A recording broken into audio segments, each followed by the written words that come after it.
Hola a todos, muchas gracias por seguirnos nuevamente. Hoy estamos con Rodrigo Rojas, gerente general de la Bolsa de Valores de Asunción. Vamos a estar conversando sobre los nuevos emisores que estamos teniendo en el mercado bursátil, sus características, sus expectativas también. Y bueno, una conversación muy amena nos espera sobre cómo está marchando este año el mercado bursátil. Rodrigo, bienvenido. Muchas Gracias, gracias. Marta, ¿cómo están? Y a toda la audiencia de Market Data. Mucho gusto. Gracias. Rodrigo, este año está un poco difícil para toda la economía, tenemos que admitirlo. Eso se siente también en el mercado bursátil, en el ánimo de inversiones. Sin embargo, la bolsa está teniendo una importante cantidad de nuevos emisores, nuevas empresas que se están inscribiendo para participar. Tenemos 14 en total que se inscribieron ya este año. Y bueno, ya estamos pasando el centenar de empresas también que participan de la bolsa. ¿Cómo se está sintiendo el ánimo para lo que va a ser la incursión de estas empresas en el mercado? Sí, así como mencionaste, Marta, la verdad que este es un factor muy positivo para nosotros en este año. En el porcentaje, si comparamos un poco con el año anterior, estamos con un casi 60% de crecimiento en registro de nuevos emisores. Y esto representa un dato muy relevante porque de alguna manera indica el interés de nuevos emisores y nuevos participantes a poder generar documentos o instrumentos que puedan ser comercializados en el mercado de capitales. Por lo cual creemos que es un dato muy relevante a destacar en la incorporación de nuevos participantes y que por sobre todo van a ir generando probablemente en el mediano, corto y largo plazo en emisiones de programas que puedan ir generando nuevas alternativas de instrumentos para el mercado y también para los inversionistas de todo lo que es el movimiento del mercado de valores. Sí, un dato también interesante es la variedad de sectores económicos que están representados a través de estas empresas. Tenemos, bueno, todavía una posición interesante de las entidades financieras con casi 40% de participación, sí. Pero vemos también sector de la construcción, sector de tecnología, sector de servicios, inmobiliario, industrial, varios sectores que están participando de la bolsa a través de estas empresas. ¿Qué características van teniendo los sectores económicos entonces a través de su incursión en la bolsa? Es muy importante lo que mencionas porque creo que es un indicador relevante en términos de los participantes que están ingresando al mercado.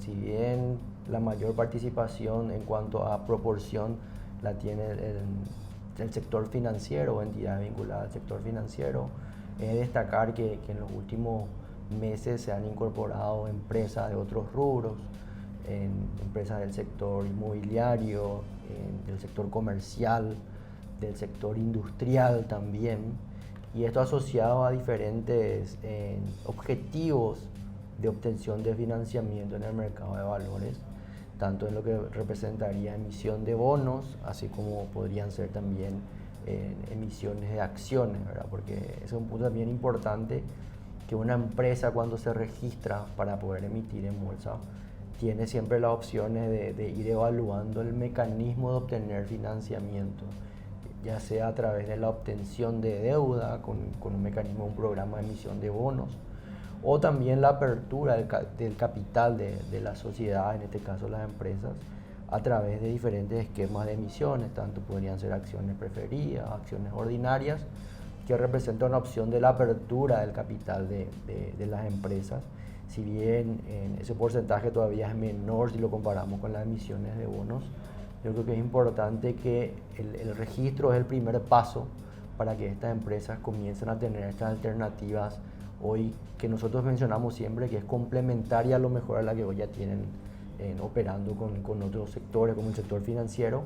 Entonces se convierte en una opción muy válida para las empresas en poder evaluar el momento adecuado de qué tipo de financiamiento puede obtener, a lo mejor un poco los plazos. Este es un factor muy importante que las empresas tienen emitiendo en bolsa, de que las empresas pueden estructurar el mecanismo de amortizaciones de capitales, de pago de intereses, acorde al flujo que puedan estar proyectando en el tiempo, el destino también de la obtención del financiamiento. Entonces la verdad que es muy importante todo lo que obtiene el emisor al poder estructurar el mecanismo de financiamiento que pueda presentar finalmente para la aprobación de los programas, ¿verdad?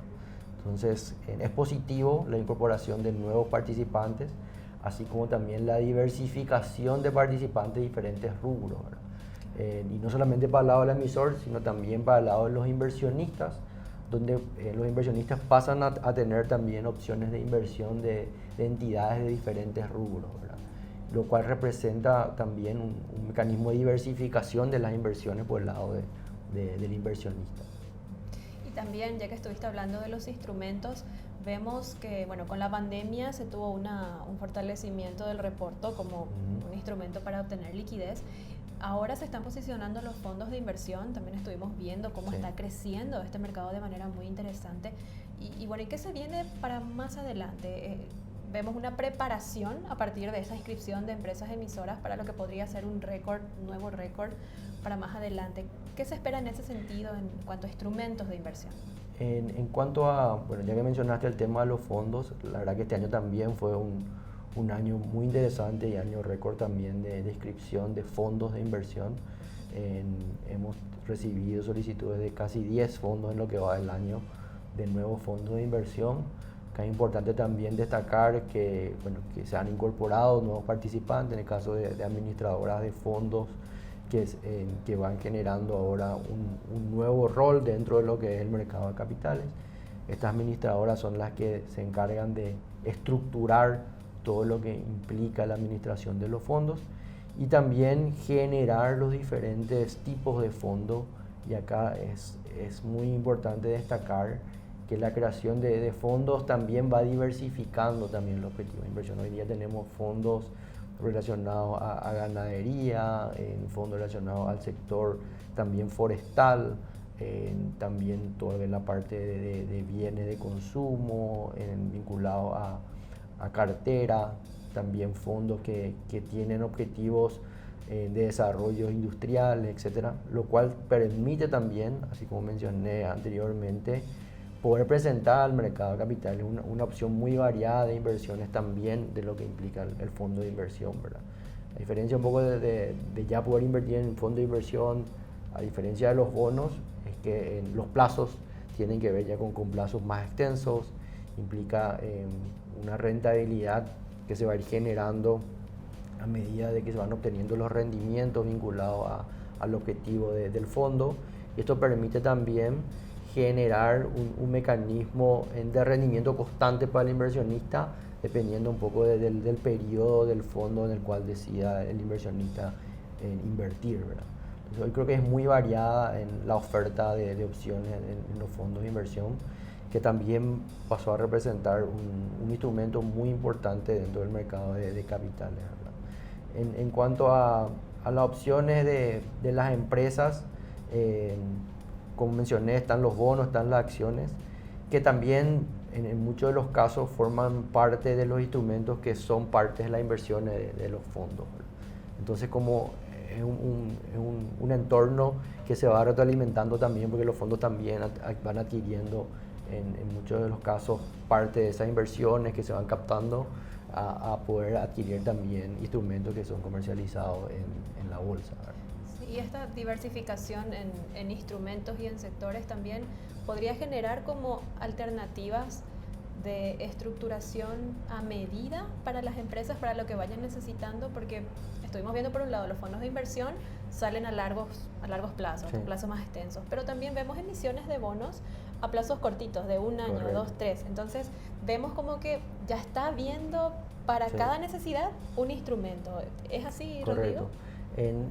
Es un dato muy importante el que mencionas, porque creo que el aprendizaje de lo que las empresas van adquiriendo en cuanto a cómo operar dentro del mercado de capitales, y acá también quiero destacar que es muy importante el asesoramiento que puedan tener los emisores. Es importante que recurran siempre a una casa de bolsa que lo asesore tanto del lado del emisor como del inversionista, porque es el que permite un poco entender primero el objetivo del emisor, entender cuáles son sus expectativas y permite generar estructuraciones que puedan tener diferentes características. Es decir, las estructuraciones pueden ser con objetivos diferentes, pueden tener en condiciones de plazos diferentes, y en base a esto un poco se van construyendo en los programas que hoy en día vemos. A lo mejor en una coyuntura en pandemia hubieron muchas colocaciones de plazos más largos, lo cual fue muy beneficioso para el emisor porque obtuvo financiamiento a plazos largos, que era una condición muy relevante en pandemia,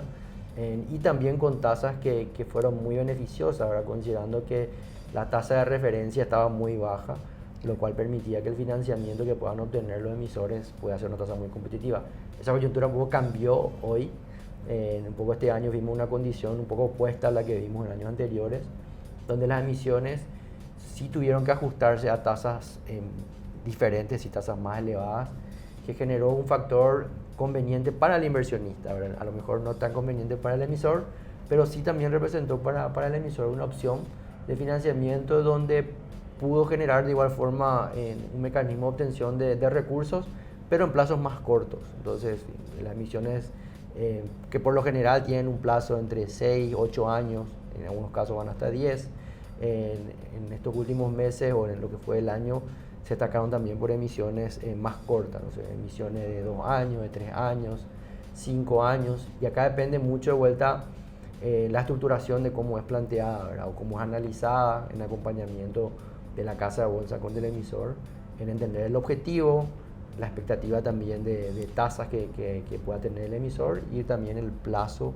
en cuanto a poder generar esta oferta. Entonces, hoy en día es una opción para el emisor poder estructurar diferentes condiciones dependiendo un poco del objetivo de financiamiento y por sobre todo también cuál es el recurso que está necesitando la empresa en ese momento, ¿verdad? Sí. Bueno, la economía paraguaya aparentemente va a volver al crecimiento en línea con su potencial el año que viene. Se está hablando de un crecimiento de alrededor de 4% ya para el 2023. En la bolsa, ¿cómo están las estimaciones, los pronósticos? ¿Qué volumen de negociaciones podríamos llegar a alcanzar en el 2023, Rodrigo? Bueno, la verdad que el año pasado cerramos un año récord, ¿verdad? Entonces generó que la expectativa de volumen y vara de negociación que es muy alta. Realmente a inicios del año y lo que nosotros habíamos proyectado es poder superar el volumen de negociación del año pasado. Sí hubieron factores que de alguna manera cambiaron un poco estas proyecciones, que tienen que ver un poco con la coyuntura no solamente a nivel nacional, sino también regional y mundial de todo lo que es el contexto inflacionario que tuvimos, el factor también de la guerra. También debemos destacar que este es un año político en Paraguay y también genera un poco una condición de muchas veces de menor dinamismo en ciertas decisiones, lo cual terminaron afectando que entendemos que a lo mejor este año no vamos a estar llegando a los volúmenes que inicialmente habíamos proyectado. De igual forma, el segundo semestre, por lo general del año, tiende a ser mucho más dinámico en volúmenes de emisiones, por lo cual estamos viendo que se está moviendo más en términos de emisiones, y creemos que el año que viene, y también tomando un poco el análisis de registro de empresas que tuvimos este año, probablemente vamos a tener un año muy interesante en cuanto a dinamismo de emisiones, ¿verdad? Porque estas empresas que se fueron registrando este año están, y algunas van a seguramente ir presentando sus programas a la Comisión Nacional de Valores, que van a permitir generar series que permitan presentar al mercado después las opciones de tanto emisiones de bonos como acciones como opción para poder obtener financiamiento. Entonces, las expectativas son en línea también con las condiciones macroeconómicas que puedan acompañar, y la expectativa que se tiene de crecimiento para el año que viene, bueno, que el mercado de capitales pueda también tener un desempeño en línea con esos factores y tener de vuelta un año importante en volumen de negociación, y bueno, ojalá también que podamos cerrar con un año récord el año que viene en cuanto a lo que fuimos generando antecedentes en volúmenes de negociación, ¿verdad? El récord del año pasado fue de 3.000 millones de dólares. Sí. ¿Y el siguiente récord de cuánto podría ser? El año pasado terminamos en 3.400 millones de dólares de volumen de negociación, que representa un volumen bastante desafiante, Inicialmente habíamos establecido este año poder superar la barrera de los 4.000, pero en revisión un poco el contexto de estos factores externos que terminaron afectando el ritmo de negociaciones, se estima que podríamos llegar a cerrar próximo a lo que fue el año pasado, a lo mejor un poco por debajo. Va a depender un poco de las decisiones de los emisores en cuanto a la expectativa o necesidades que puedan tener en cuanto a esta segunda etapa. Y bueno, yo creo que es importante que a medida que el volumen de negociación va subiendo, es un indicador del ritmo que va adquiriendo el mercado. Y por sobre todo también destacar que la participación hoy del mercado secundario es un indicador de la profundidad del mercado en cuanto a la generación de liquidez. Entonces, los tenedores de instrumentos tienen la opción de poder generar liquidez de los instrumentos que van teniendo de manera rápida a través del mercado secundario, por lo cual genera que sea un mercado muy, muy dinámico en cuanto a movimiento. Entonces, esto vemos que va evolucionando y también ayuda al desarrollo y al desenvolvimiento del mercado en términos de mayor volumen, ¿verdad? Rodrigo, recordemos los beneficios, las ventajas que ofrece el mercado de capitales a las empresas que estén en busca de fondos de financiamiento o quizás de mayor participación también dentro de la economía en general. Es importante destacar que, bueno, que el mercado de capitales, el mercado de valores en Paraguay, es un mercado que está en desarrollo y va evolucionando, y hoy en día es una opción muy interesante también para las empresas y para los inversionistas, que nosotros destacamos siempre como una opción complementaria al sistema tradicional o al sistema financiero existente. Entonces, dependiendo un poco de la situación de que la empresa está en ese momento y las evaluaciones que la pueda hacer internamente, puede ser una opción muy conveniente en términos de poder estructurar condiciones que puedan ser favorables al emisor y que también representan una opción muy interesante para el inversionista en términos de inversiones, ¿verdad? Porque también el inversionista está constantemente buscando un rendimiento dependiendo un poco del perfil de inversionista que uno sea, ¿verdad? Entonces, a mayor nivel o a mayor amplitud de instrumentos que uno pueda llegar a tener ofreciendo en el mercado para el inversionista también tiene una gama importante de poder decidir dependiendo un poco ya del tipo de instrumento. Importante destacar que en el mercado de valores se segmentan 3 niveles de perfil de inversionista: el agresivo, el moderado y el conservador, que está asociado también a qué tipo de instrumentos quiere invertir, ¿verdad? Que por lo general depende mucho también de las calificaciones. Las emisiones están asociadas siempre a calificaciones que generan un rating para cada uno de estos instrumentos. También al nivel de rentabilidad o expectativa que tiene el inversionista y también el emisor en cuanto a la obtención de esos recursos. Entonces, hay beneficios importantes para el emisor y también creo que es una opción importante para los inversionistas, ¿verdad? Yo creo que en ese juego un poco de oferta y demanda y un poco de opción complementaria al sistema tradicional, el mercado está creciendo y bueno, nosotros somos un participante que busca poder disponibilizar de que todas esas negociaciones, nuestro rol como bolsa, sea la plataforma de negociación que permita de alguna manera poder juntar en esas puntas, ¿verdad? Tanto la oferta y la demanda a través de los emisores y los inversionistas. Y también yo creo que el mercado se va complejizando también cada vez más en cuanto a la demanda por parte de las casas de bolsa con nuevos productos que se puedan ir incorporando. Bueno, y esto va a permitir también seguir generando muchas opciones para el mercado. Y bueno, a seguir creciendo entonces, a seguir trabajando, Rodrigo. Un gusto haber compartido este momento contigo y bueno, deseando el mayor de los éxitos, por supuesto, a la bolsa, que estuvo de aniversario hace unos días, aniversario de operaciones, 29 años ya de operaciones en la economía paraguaya. Muchísimas felicidades. Aprovechamos para dar el mensaje en nombre de todo el equipo de Market Data. Y bueno, por supuesto, una pata sumamente importante de la economía es el mercado bursátil y seguiremos creciendo seguro. No, muchas gracias, Marta, por el espacio. La verdad que para nosotros es un gusto poder difundir y explicar un poco el funcionamiento del mercado y bueno, somos una entidad que busca seguir colaborando con el desarrollo del mercado Bueno, y esperemos, así como en estos 29 años, seguir generando y siendo protagonistas en el desarrollo del mercado por muchos años más. Muchas gracias, Marta, por la invitación. Rodrigo Rojas, muchas gracias. Muchas gracias a la audiencia también y nos vemos en la próxima.